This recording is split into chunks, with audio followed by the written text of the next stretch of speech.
Hello everybody and welcome back to the channel where we are here to talk about the latest and breaking news surrounding the Washington Commanders. If you are tuning in, then I hope you had a great 4th of July holiday weekend. I hope you threw the hot dogs on the grill, won some cornhole games, sat around, enjoyed the good times, good fireworks show.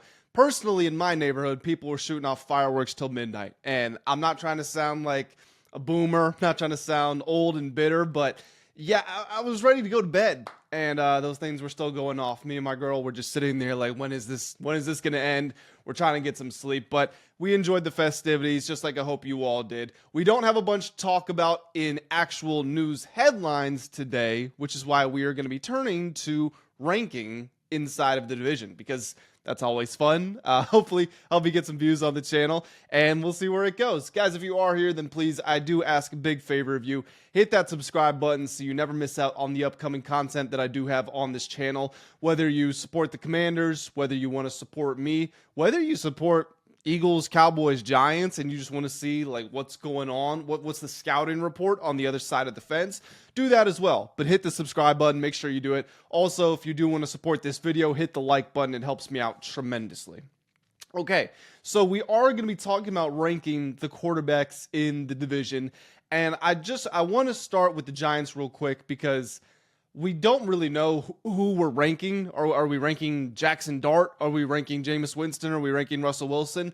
I'm going to assume Russ wins this job. I feel like that's kind of an open and shut case there. I think he wins the job. Whether he makes it to the end of the season, I don't know. If the Giants start 2-8, could they hand it over to Jaxson Dart at some point? Yeah, it's absolutely possible. I actually want to pull up the Giants' schedule real quick before we get started, just because I want to go over who they have. So they start the year at Commanders, at Cowboys, home for Chiefs, home for Chargers. So they could easily be 0-4. And I'm saving my thoughts on what I actually think about the Giants. But let's just be honest here. We could expect the Giants to be better than they were last year and still go 0-4 against that schedule. They're at the Saints. If it was home for the Saints, it would be a slam dunk. At the Saints, okay, you're on the road. I personally think the Saints could be the worst team in the NFL. After that, you've got home for Eagles, at Broncos, at Eagles, home for 49ers, at Bears, home for Packers, at Lions. How many wins are actually in that stretch there? Right? The only team they should beat is the Saints. That's one win in 1, 2, 3, 4, 5, 6, 7, 8, 9, 10, 11 weeks to start the season. It could go a lot better than that. Again, I'm not here to talk down on the Giants because I don't know what there's not to like about Abdul Carter.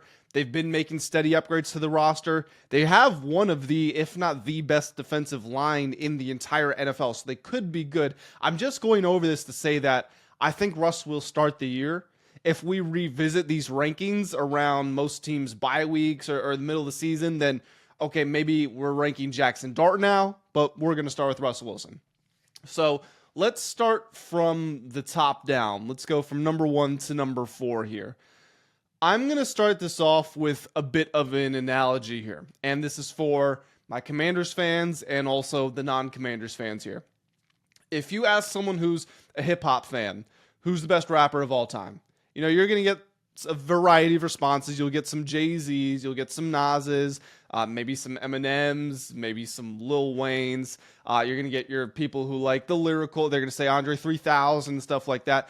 But two big names you're going to get a lot of are Biggie, Notorious B.I.G., and Tupac. The thing about those two guys, one of them died at 24, one of them died at 25. So they started their careers off extraordinarily well. And then they never got the opportunity to disappoint their fans because they were tragically killed. You know, rest in peace to both of them. The reason I'm saying this is think about just how many great athletes we've had over the course of however long. Let's take Shai Gilgeous-Alexander right now. 26-year-old, just had back-to-back seasons averaging 30 points, wins MVP, wins finals MVP. Again, only 26 years old, small market team. No, the team didn't go out and sign these huge free agents. He was kind of the guy who is really responsible for OKC getting over the hump. What if he just retired tomorrow? Because I don't want to use the morbid example of him dying, but what if he retired at 26? What are we saying about his career? What could he have been? Len Bias, who was drafted second overall, died 2 days later. He's looked at as an NBA legend, and he never even stepped foot on an NBA court. Many people thought he could be the best player ever, but he never got the opportunity to prove himself. The reason I'm saying all this is my number one quarterback in the NFC East is Jayden Daniels, because I have seen him for 1 year in the NFL. And in that 1 year, he was better than every quarterback in the NFC East. He was better than every quarterback in the NFC. He was clearly a top 5 quarterback in the NFL. Clearly, when you factor in the playoff success. And some people are going to say, well, his numbers weren't outstanding. 25 touchdowns, less than 4,000 passing yards, only one game with 300 passing yards. I understand all of that. We're going to keep in mind here that he showed significant improvement from the start of the year to the end of it. He did have that 3-game stretch or so in the middle of the season where he was banged up. And then what he did in the playoffs, combined with how he elevated his team, combined with the fourth quarter comebacks, combined with the talent, combined with just what he had at his disposal to work with and how he made miracles with it. And he was 4th in QBR, 6th in EPA per play. He did get this team to the NFC Championship game. If you look at his regular season stats cumulatively, 31 touchdowns, 9 interceptions, 4,400 total yards. In the playoffs, he led the playoffs in QBR with an average of 86, which was outstanding. Goes on the road to beat the 1-seed Lions. In the playoffs, 6 touchdowns, 1 interception. Averaged about 300 total yards per game. Like, seriously, for what we saw from this guy in his one season, who was definitively better than him last year? Lamar Jackson, I thought Lamar was the best quarterback in the NFL last year. It's ridiculous they gave Josh Allen the MVP simply because he stopped throwing in interceptions, and Lamar Jackson still had fewer interceptions than Josh Allen and was better in everything else across the board, but I digress. Lamar's my number one. Joe Burrow had better numbers. Now, his team didn't win as many games. They didn't even make the playoffs. You could also say because they were playing from behind so much that incentivized Joe Burrow to throw the football, but I'm not going to come down too hard on him because his team's defense was so bad that he had to put up those huge numbers just for his team to have a chance. And of course, still didn't make the playoffs. So I'll go Lamar and Joe Burrow better than him. Josh Allen was the MVP. I don't think Josh Allen definitively had a better year than Jayden Daniels. Patrick Mahomes is better than Jayden Daniels. Last year, he was not better than him. Regular metrics, advanced metrics, whatever you want to look at, he was not better than him. The guys in his class last year were like Baker Mayfield and Jared Goff. And I'm not saying that those are top 5 guys year in, year out. But my point being, you have 2 people who were clearly above Jayden. If you want to put Josh Allen there, I disagree with you. That's clear, but okay, we'll put 3. Jayden Daniels was number 4th as far as best quarterbacks in the NFL last year, in my opinion. Now, in the context of ranking the NFC East quarterbacks, is it fair to put one guy who had one season and in that same season, in his one season in the NFL, a quarterback in his division, a different quarterback won the Super Bowl? Is it fair to put that guy first? That's open to interpretation.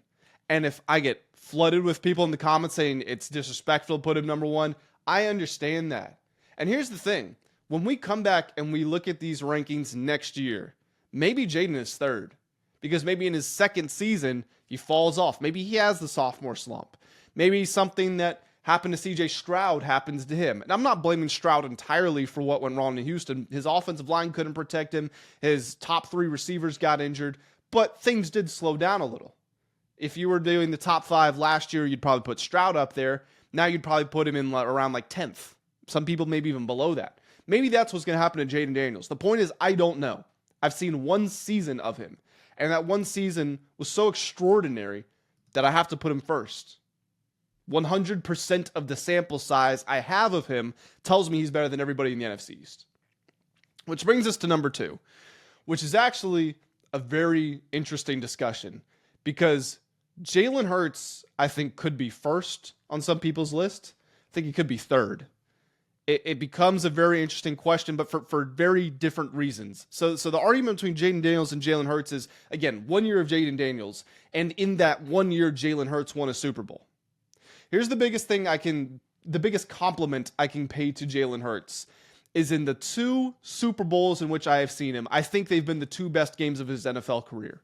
He was extraordinary in both of them. And this last one in particular is so I don't want to say mind-boggling because that sounds disrespectful. And it's not that I didn't think he had it in him, but I didn't see it coming because all year long, the driver of the offense was Saquon Barkley in that running game.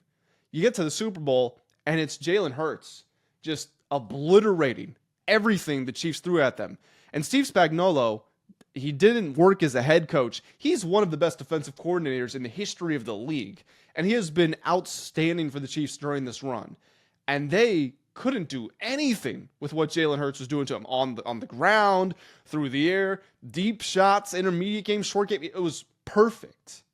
We juxtapose that with the first 12, 13, 14 weeks of the season when we were all standing there scratching our heads like, do the Eagles need a new quarterback? Because this Jalen Hurts guy is throwing for 150 yards, no touchdowns and interception, and the Eagles are kind of squeaking by because they have this amazing defense, and Saquon's on pace for 2,000 yards, which of course he ended up hitting. Jalen Hurts, I'm trying to pick my words carefully here because he does a lot of things very well. He's in probably the best situation in the entire NFL, and it's not how Joe Burrow came in and then sort of made it work. It's not how Jayden made it work. It's not how CJ Stroud made it work. Jalen Hurts did, quote unquote, enter a bad team. I think they only won 4 or 5 games that year.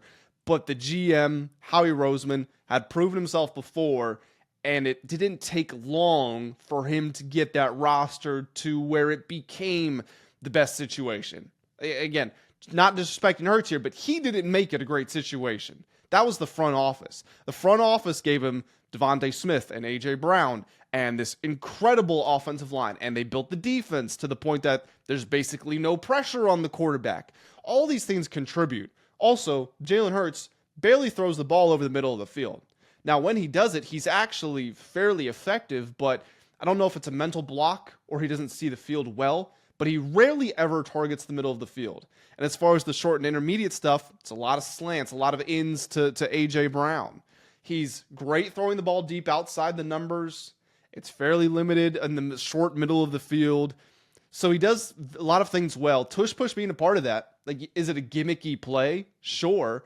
But if he's converting 80, 90% of third down and fourth downs close to the first down marker, and he's scoring you all of these rushing touchdowns, this has value. A 1-yard quarterback run might not look sexy, and we've stigmatized the tush push to the point that it's almost like a negative, but no, that's a positive. It boosts his case. So the things that he's asked to do, he does do them very well. If you put him in a different situation, I don't think he's anywhere close to as successful as he has been. And granted, situations do make players. But if I'm going to look back at those 3 guys who I just named, Jayden Daniels, Joe Burrow, CJ Stroud, they were not put in good situations, but they made it work. If you put Jalen Hurts with the Saints offense, with the Panthers offense, with the Jets offense, I think it looks a lot different. Those other guys, Burrow, Daniels, Stroud, does it look different for them? Maybe a little bit, but I saw what they did with no talent, or very little talent. Don't want to be disrespectful. And they did make it work. So I think that's where part 1 of the question opens. At least part 1 between Daniels and Hurts. The Hurts-Prescott comparisons are kind of what I was alluding to at the end there. If we're talking about things that a quarterback does well, Dak Prescott does more things well. Does that include playoff success? No. And that's probably his biggest hindrance. He gets to the playoffs and he shrinks. He disappears. His team doesn't succeed. With the Eagles, they've been to 2 Super Bowls in the last 3 years. How are you going to talk down about that? Also, while Dak might have much higher highs as an individual player, his lows are probably lower. Jalen Hurts' lows are unimpressive stats, but he's not going to be turning the ball over. he's not single-handedly costing his team games. With Dak Prescott, that can be the case. But then you think about it, and it's like, well, Dak was second in MVP voting just a couple of years ago.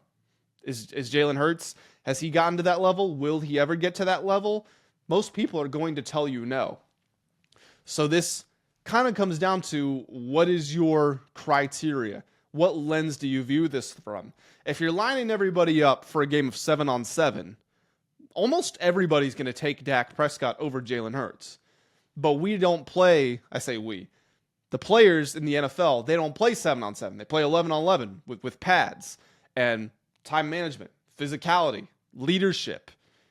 You test different parts of your games. There's unexpected moments, and it's not just one game. It's a season, and then it's a playoffs, and there's pressure, and everything is magnified. So where do you really come down on that? For me personally, I have to put Hurts too.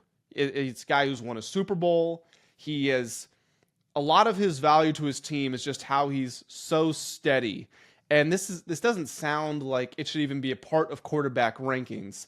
And again, if we're drafting for one standalone game, or we're just reading resumes, then okay, maybe it doesn't count. But if we're talking about who's actually the best, things like your demeanor and your mentality, those matter. How do you carry a locker room? What's your spirit like? Those things matter. And Hurts' consistency on the field and off of it, the things that he has achieved, and again, the biggest compliment I can pay to him, the 2 Super Bowls in which I've seen him, he has been extraordinary. I have to put him 2. I also have to put Dak Prescott 3, because with respect to Russell Wilson, with respect to Jameis Winston and Jaxson Dart, come on. Those guys are in their own tier, and then it's the top 3 guys. And if you want to separate them out, I think you could. Again, depending on who you're asking, there might be somebody who has Jalen Hurts in a tier above Jayden Daniels and Dak Prescott because he's accomplished so much in the playoffs. Might be somebody who has Jayden Daniels in a tier above Hurts and Prescott because of what they saw last year. And then might be somebody who has Dak Prescott first because he was second MVP voting. And as far as just pure arm talent and diversity of throws, Dak has probably illustrated the most malleability in his career. Now, I think one more year and Jayden will pass him in that, but somebody could have Dak Prescott first theoretically. So those 3, mix them up how you want. They're all probably about the same tier, or at least just within one tier of each other. With the Giants guys, again, respectfully, it's multiple tiers down. They're way down the list. So my number 1, Jayden Daniels.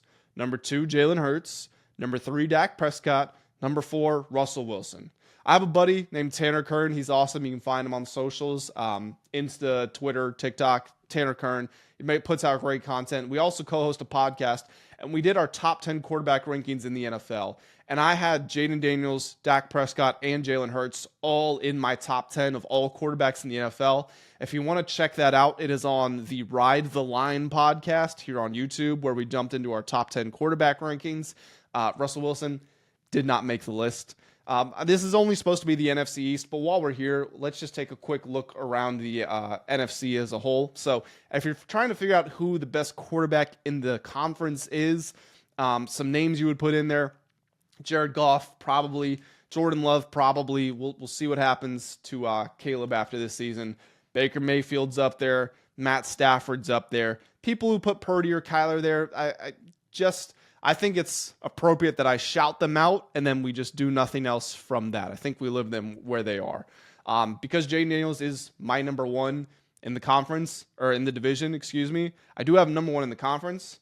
I've got Jalen Hurts number 2. And if I'm looking around, Goff, Love, I would take Jalen Hurts over both of them. Baker, kind of depends. I need to see more from him because last year was great, but he was in this amazing situation with amazing receivers, great coach who has now left, and he did also throw 16 picks. So we'll see what happens. I would still put Jalen Hurts over Baker. Stafford, I think, is probably the closest one you get because they are similar sort of players and how steady they are and their ability to perform in the playoffs. I'll probably put Stafford over Hurts just because I trust the arm talent a little bit more. But Stafford's also going to be 37, 38 years old this season. So, again, maybe we get to the end of the season and that looks silly and Hurts has passed him. But anyway, guys, that's going to do it for my top 4 here. If you want to see more position rankings, then It's the dead season in sports right now, so we might have some more of those coming. If we get some breaking news, then I will be posting it here on the channel, reacting to it, and most importantly, asking for your thoughts. So please hit the subscribe button if you did enjoy this. Hit the like button if you enjoyed. Go to the comments to let me know what do you think of my rankings, and I will catch you all in the next one.